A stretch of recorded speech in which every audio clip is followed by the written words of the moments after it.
Hello and welcome to Naturally Adventurous. I'm Charlie Hesse and I'm joined by my good friend Ken Behrens.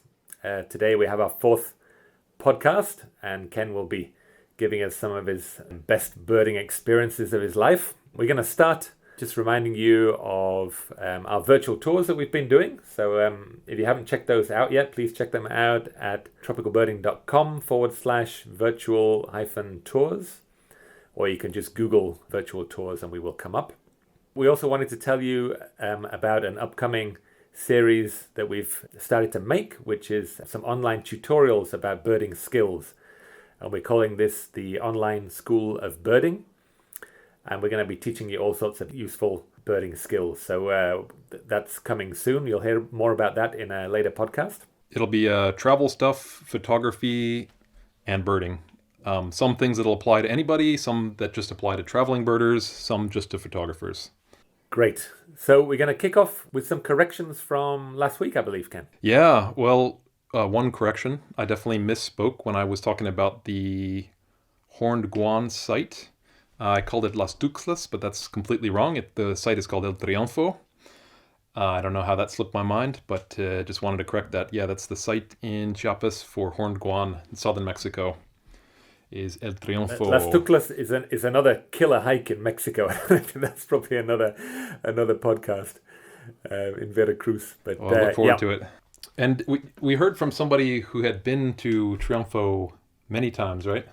Do you want to tell this story? Yeah, that's right. Yeah, we've got a regular client, a wonderful lady, full of life and full of stories, and she's really enjoying our podcast. She's one of our top fans, I would say. But yeah, she said she'd actually been to El Triunfo 4 times. She finally saw the horned guans on her 3rd visit there, but it's just a brief view of a bird flying away. So she went up a 4th time, and she was so exhausted, I believe, by the end of it, she had to sort of be dragged down the mountain on a sort of rice sack or something like that. I think she said it was like a stretcher. It was like poles with rice sacks between, a kind of impromptu stretcher, probably almost as uncomfortable as a mule with a pack saddle. It didn't sound much better. No. But anyway, thanks for that wonderful story. If you do have any stories about the places we visit or the birds that we look for, then do feel free to contact us and tell us about your stories as well. Yeah, absolutely. And I appreciated about that story that she had been up there. She didn't see it until her 4th visit. And then she actually went back a 5th time and got really good views. And she said she saw like 32, which is crazy. But I guess at that point she'd earned her horned guans. Definitely. I heard from a couple other folks with stories related to ours. One was someone who was in New Guinea, and they bought essentially a Papuan war hammer, which was made from cassowary claws. There's like one big and one small cassowary claws on this war hammer, and it's an incredibly deadly-looking, threatening weapon. It brought it home just how dangerous a sort of, and how well-equipped a bird the cassowary actually is. And our friend that bought this thing, he looked equally deadly and threatening in the photograph. Absolutely. He was posing with his claw hammer. I've been having nightmares about that photo ever since. we may make some of these photos available for people to see. Yep. I heard another good story about a cassowary. It was someone who was in Australia in the 90s, and they were basically trying to run a big business meeting, and they were sort of traveling around Australia with 300 business people. And meanwhile, they were desperately trying to bird the whole time, and they sort of had binoculars attached, and all these like high-powered business people are looking at them like they're strange, which is something I certainly identified with. And then they had a few days to do some birding, and they basically were sitting in someone's garden in the evening, and a cassowary just came strolling in. It must have been just an incredibly shocking thing, like almost like a dinosaur walking in on your dinner. Just in the right place at the right time. Indeed. Okay, so we're going to move on to today's main feature. As those that have been listening know, we've been going through our top 10 bird sightings of our life. A lot of them are really crazy travel stories. Last time I did my 5th and 4th place bird sightings, and today Ken's going to kick off with his fifth place lifetime bird sighting, which I believe was Malaysian rail babbler. Indeed. And is it correct that you have not yet seen this bird? That is correct. How does that make you feel? Yeah. I think you know full well how it makes me feel. The interesting thing is, some of the places because you've seen it a few times now, eh? Yeah. Yep. You've now mentioned several places where you'd seen it, and I subsequently went to each of these places and tried my damnedest to see this bird in those places in the same way that you'd seen it. And failed miserably to even hear a peep out of this bird. I know full well how difficult it is to see, and I don't know if I've said this already, but it probably is my most wanted bird in the world at this time. Yeah, I had even planned trips. I had planned trips to see it in around March, April. And then COVID got in the way, and I had to beat a hasty retreat to my home, so I didn't get trapped somewhere. So it's really quite a. I won't say it's painful. It's gonna be great because I love hearing about this bird, and I'm close enough. Yeah, you'll get it before long, and it'll be all the more satisfying. Yeah, it will. So I'm looking forward to this very much, Ken. So my first rail babbler, it's a bit of a story, of course. Although my story is sort of the opposite of yours. It was the first full day of birding I ever did in the range of rail babbler. I saw rail babbler. So I basically was on transit through Thailand, and I kept hearing about Peninsular Malaysia, especially our friend Sam Woods really loves Peninsular Malaysia, going on about Fraser's Hill. And so I decided, I'll spend a few days birding down there. Everything's new for me. It's got some of the best birds in the world. We talked about that with connection to helmeted hornbill. I think it's just crazy good birds down there. And so, yeah, I made, I was doing this very cheap style of travel, backpacking around, and went to what's called Taman Negara National Park in Peninsular Malaysia. And what I always enjoy about that is that it means national park. Taman Negara means national park in Bahasa Malaysian. So it's a bit of a silly name. But yeah, it's a wonderful place. It's just this huge tract of lowland rainforest, really well preserved. And it's that Sundaland forest is the tallest tropical forest in the world. It's just this towering, massive forest. Like the trees are like the pillars of a temple or something when you get into a really good patch of forest. It's just magnificent forest, even more so than the Amazon, which is obviously magnificent as well. But it's... And I think they say it's one of the oldest rainforests in the world, don't they? Right. I guess based on climate and stuff, like the Amazon is even more recently developed than that Sundaland rainforest, and it's super high diversity, of course, as those kind of places. I think it has the highest tree diversity in the world, maybe? Yep, I think that's right. Yep. Mm-hmm. So, of course, I was, it takes a couple days to get there, and I was very excited to go birding there. You're just looking through the field guide, and your mouth is watering looking at these amazing birds. And, of course, one of the top targets for me was rail babbler. It's a monotypic family, so that it's one bird that makes up its own family. And how many bird families are there now? Like 250? Yeah, it's up towards that. So, this bird, it's all by itself is a whole family of birds. That's a big deal, and it's just a very weird and distinctive bird. It's really unlike anything else. It's sort of like a rail. I was just looking at its place in the taxonomic list, and it's just sandwiched between two completely random other families that bear no resemblance. I think people really don't know exactly what it's. Yeah, I think it's still a taxonomic mystery. I mean, people have speculated it's related to the Picathartes of Africa and the rock jumpers. That's what it's next to at the moment. Yeah, it's kind of like an ant thrush in some ways. It's kind of like the Malagasy Crossley's Vanga as well. So I don't know, but it's weird and it's different.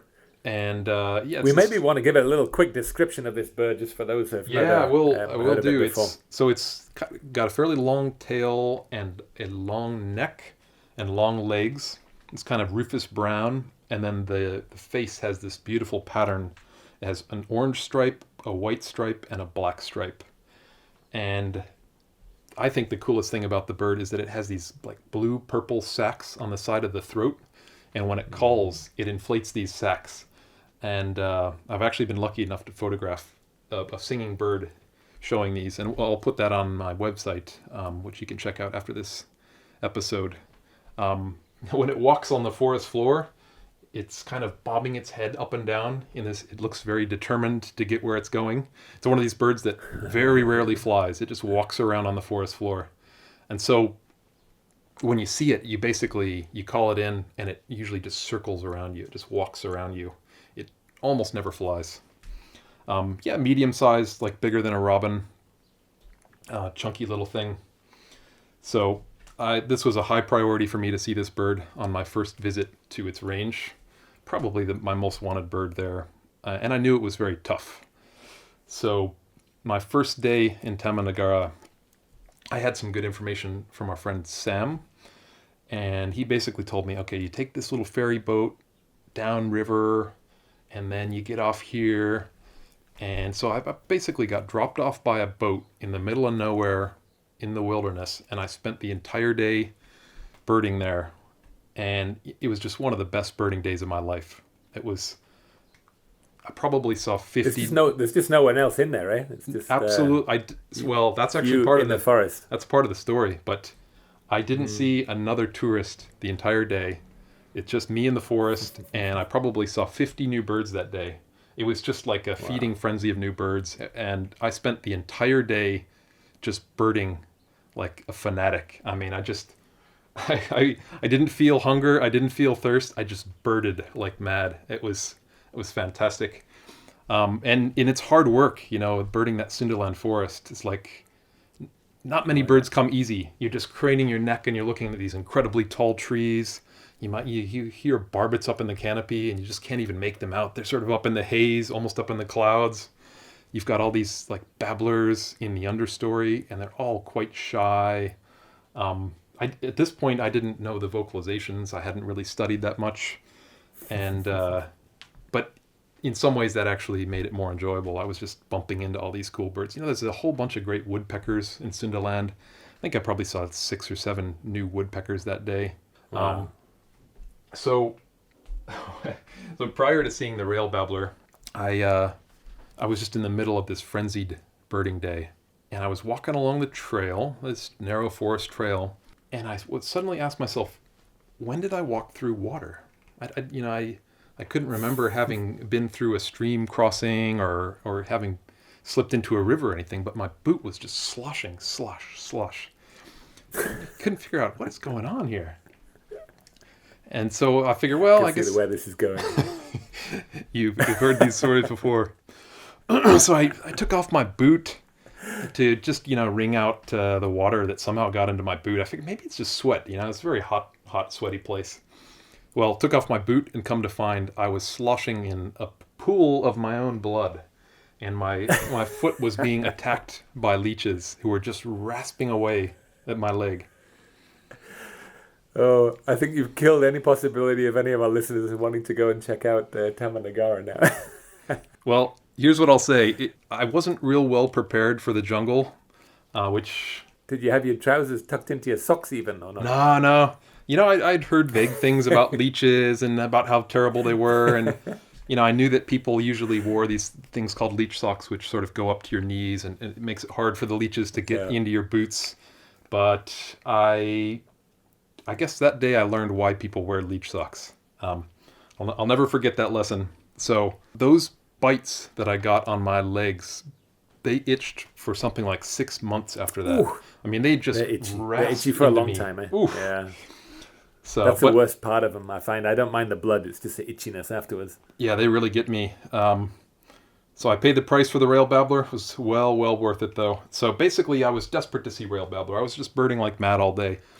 I hadn't heard one. I'd studied the vocalizations a little bit, And there's actually another bird, the garnet pitta, that sounds almost the same as rail babbler. And so I was listening for these birds. Ooh. And it was interesting because I'd birded the full morning, hadn't had a peep out of either of these birds. And then it was sort of 2 p.m., the heat of the day, very, very hot. And all of a sudden I just heard one of them. And I chased it down, and it turned out to be a garnet pitta. And I hadn't realized this, but garnet pittas usually sing from the sort of sub-canopy. So it was one of these bird sightings where I was like desperately thrashing around the forest floor looking for this pitta hopping along, and I couldn't find it, and it seemed to be coming from everywhere. And then finally I looked up, and it was just like right over my head, just sitting there, really? Singing away. And within 15 minutes of having seen the garnet pitta, I heard another vocalization that was very similar but slightly different, and I said, that's got to be rail babbler. And I just dove off the path, off trail, bushwhacking, going for this thing. And it only took me a few minutes to see. It's one of these things where you hear it and then you have to get close and then go really, really slow and just kind of look around each corner and sort of crawl behind a log and look over your next little vista. And had a fabulous view of this bird. It was just awesome. And these blue sacs inflated on the side of its throat, giving this kind of they're just incredibly whistle. Secretive birds. I mean, they're just so good at eluding being seen. Incredibly. And they're really one of these birds that separates the men from the boys. You really need to use every little ounce of birding skill that you've got to see. Yep, it was one of those sightings where I felt like I was using every little bit of field craft and stealth. And so when you actually see a bird under those circumstances, it's just so satisfying. You feel like, as you say, you've been stretched to your limits, like you've used everything you had to get this bird. But I think there's a real sort of, kind of hunting instinct there, sort of tracking one of these birds and just creeping after it like that. And all it is at the end is you looking at it or taking a photo rather than... But I think it's the same instinct of hunting. I agree. I think it's a deep instinct in at least a lot of people. And I just get into this kind of flow state where I'm not thinking about anything else. I'm not worried about anything else. I'm not analyzing anything. I'm just absolutely focused on seeing this creature. And there's just this intense feeling of just being alive and being happy that comes from that state. I'm sure you experience something similar, and all birders do. Yeah, it's really amazing, and knowing how difficult it is to see, and then not knowing whether you're going to see it or not, you've just got that sort of anticipation and sort of nervous energy sort of built up, and it's really, for me, it's one of the most exciting feelings that you get. I mean, people, adrenaline junkies jump out of planes and off mountains or whatever, but this for me is the ultimate sort of adrenaline rush, almost chasing one of these really elusive birds. I agree, because there's something very unnatural about it, in that you've kind of made up this mission for yourself, but then there's also something very natural about it. Just being in the forest and just stalking an animal feels like this kind of primal thing to do. It's a wonderful feeling. It's very difficult to describe, though, isn't it? It's very different than like walking on a nature trail where there's like interpretive signs for you. There's nothing wrong with that, and that's a great way to get people engaged with nature and to get kids involved. But this is like a next level engagement with nature. Yeah, very exciting. So I was, I think it might have been maybe a couple of years ago. I was going to, I've been a few times there, but I was asking you about rail babbler and some other birds, and then you told me about this one spot where you'd seen it, and rather than getting dropped off on a boat, you can actually walk there. There's a very rough trail that goes from the sort of headquarters, and it was actually overgrown. People don't travel on that trail anymore, so we were sort of bushwhacking to get to, and it's a few kilometers down, and I was dragging my wife and my, probably at the time, 5-year-old son through That's brutal. Through the jungle. Yeah, I did that whole trail once, and even just for me on my own, it was brutal. And I felt so bad. We were just sweating, and there's just mosquitoes everywhere, and leeches, and we had all these tangles and vines and spines. And And I turned round, ready to apologize to both of them. And they just looked at me and said, "This is amazing." Awesome. And I was like, "Oh, good. I married the right woman Absolutely. and fathered the right child." But we had a great time. We didn't see and I went back a second day to really try again for this bird, and I didn't get anywhere. And I just want to tell one more. And I asked you about another site, because there was a place up sort of in the mountains where you go looking for this pheasant and partridge. The Bukit Tinggi. Bukit Tinggi. And you told me about your sighting there, because you've got to sort of wait around for an hour or two sometimes for these birds, and there's nothing else to do. And when they turn up, they're just right in front of you, and you take photos. So I think you just sort of took a quick break. I think you heard one calling, and you sort of sneaked down into the forest behind and managed to see this bird while the others were waiting for these targets up at the top. And I thought, okay, I'm going to try this too. And I kind of sneaked out the back of the hide while everyone's waiting to take their photos, and sneaked down there. But again, no luck. So yeah, this is very much a bird that's one of my top priorities to see in the world. Yeah, check out. We'll post a link as part of the episode notes, and you can check out the few photos I've taken of rail babbler. Charlie will contemplate those as he's locked down, dreaming of seeing the rail babbler. Oh, sorry. I just have to take a little revenge, because I think I've only seen 2 or 3 out of your top 10. You've seen 7 or 8 of mine, maybe more. But that's a big one. Anyway, it's great to hear about your adventures with that. Hey, I'll tell you one more part of this story of this incredible day I had in the forest. I didn't see any other tourists that day, but at some point I was birding off the trail, and a whole group of people came by, and these were the Orang Asli people, who are the indigenous people of the Malayan Peninsula. And it was just one of the most amazing sort of anthropological or cultural experiences I've ever had, because these people, they didn't see me, they didn't know I was there, they weren't performing anything for me, it wasn't in any sense staged. This was just people living in the forest in their natural environment, and they just looked so at home in the forest. I just remember men sort of wearing loincloths and carrying babies on their shoulders. And so were you kind of hiding from them, or what? I wasn't hiding, no. I just happened to be off the trail, looking for black-capped babbler or something, and then these people just walked down the trail. So I wasn't hiding from them, and they were completely unaware that I was there. It was amazing. This is what they didn't hear you. They might have shot an arrow into the into the bushes. This very skinny bearded pig.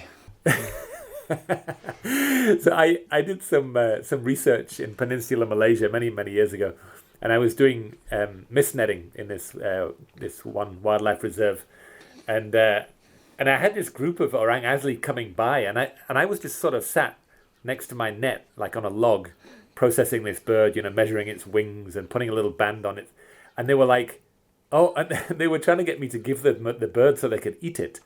Really? And I in sort of like.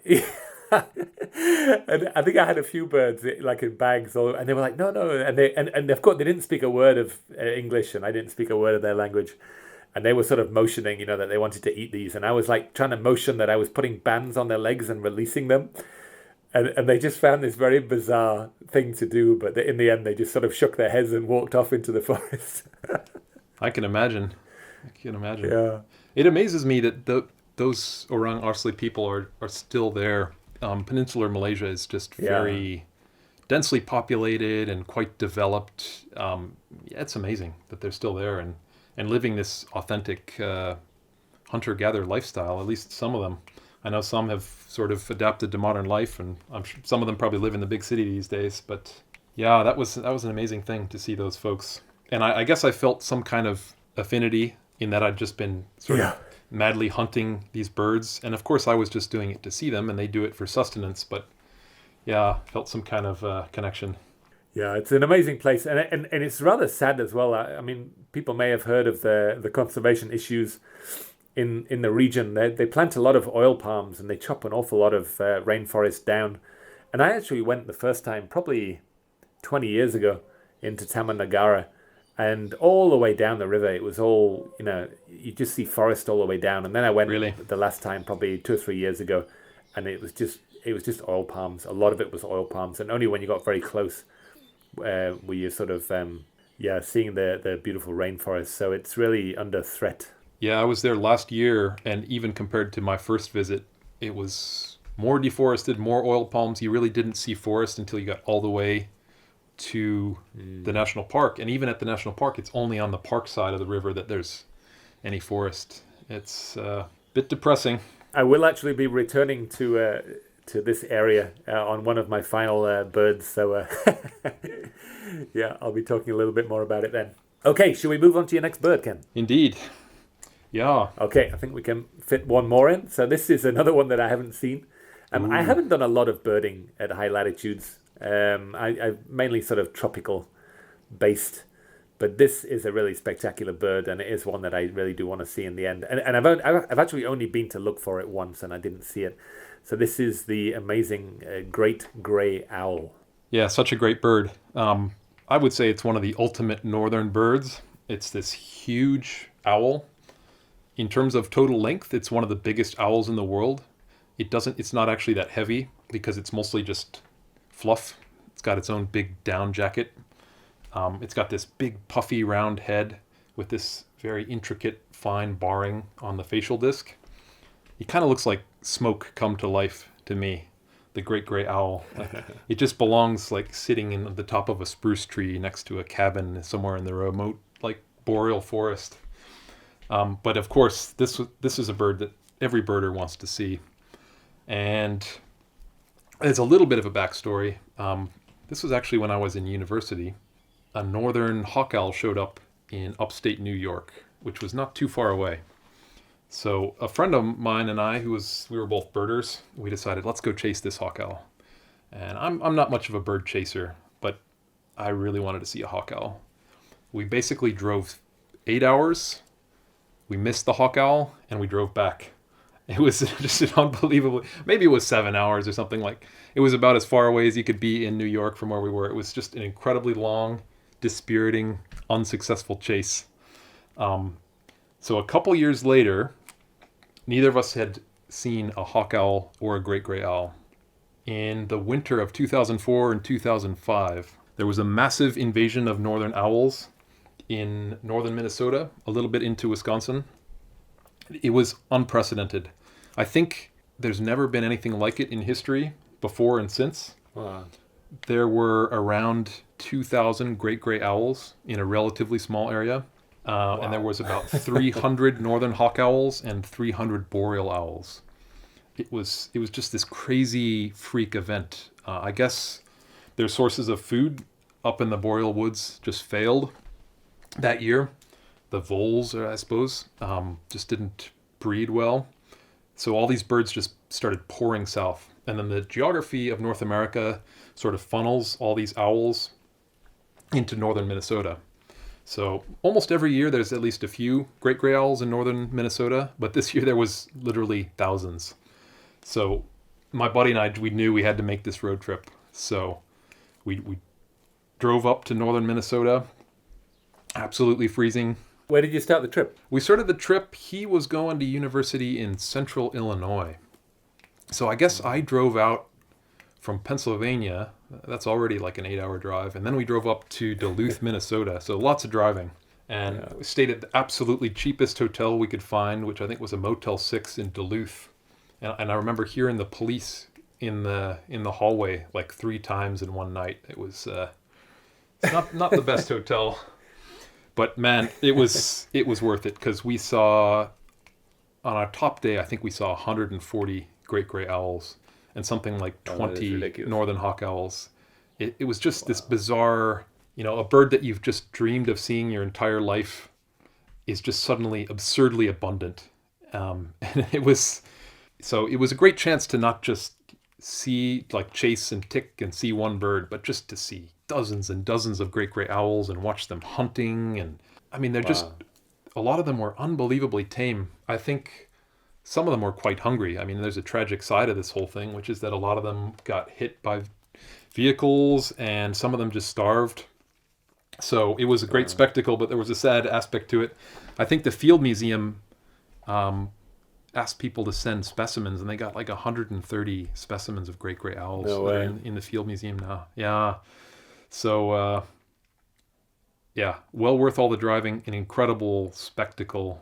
And yeah, I haven't seen a great gray owl or a northern hawk owl since, but I'll never forget that. I'll uh, I'll just tell you briefly about my experience searching for this bird. I only looked for it once, as I say. I found myself in winter in Canada one year, and that's a long story in itself. But yeah, and there was a client that I guided a couple of years before, and I looked him up, and he said, "Oh, just because I was sort of passing by that area. I think he was in Ottawa, and I swung by, and he picked me up, and he took me out birding for the day, and he told me that there had been a single great grey owl, along with a single hawk owl, and I think maybe another owl as well. And basically, we spent the whole day going around looking for these birds, and we didn't see any of them. We just sort of dipped on one after the other. And I remember the feeling of trudging through the snow looking for this great grey owl. And there'd been a lot of photographers and other birders going to see this bird, and you could see where they'd walked, like through the snow. You just needed to sort of follow the tracks to where they'd been walking, and we followed all these tracks. And I think there was one bird and so many birders that they'd all kind of scared this bird away. So all I saw of great grey owl was just like footprints in the snow. Ouch. But one day. Yeah, I heard a good story from somebody I guided who was actually a railroad engineer up in northern Wisconsin.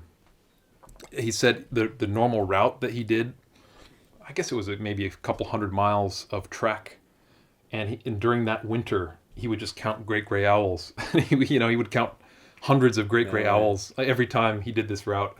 Must have been quite a thing to see. Anyway, great. It's a great story. It's a great bird. Um, Love to see it one day. And I think we're going to leave your top three sightings for our next podcast, or the for a future podcast. Yeah, we have your top three and my top three. So we might actually do something different in our next podcast, but we definitely will return to the much anticipated top three lifetime bird sightings. So should we wrap it up? Yes, indeed. Yeah, it's been a pleasure, and thanks to everybody for listening. So Charlie and I have decided that we will wrap up each episode with some kind of natural sound. It doesn't necessarily have to be a bird, but this week we'll wrap up with a bird, which appropriately will be rail babbler. So you can hear this kind of ethereal whistle from the rainforest understory. This recording is from Zeno Canto from Guy Kirwan. So thanks to him for this good recording, and we'll catch you guys next week. Yep. Thanks for listening, and we'll see you next time.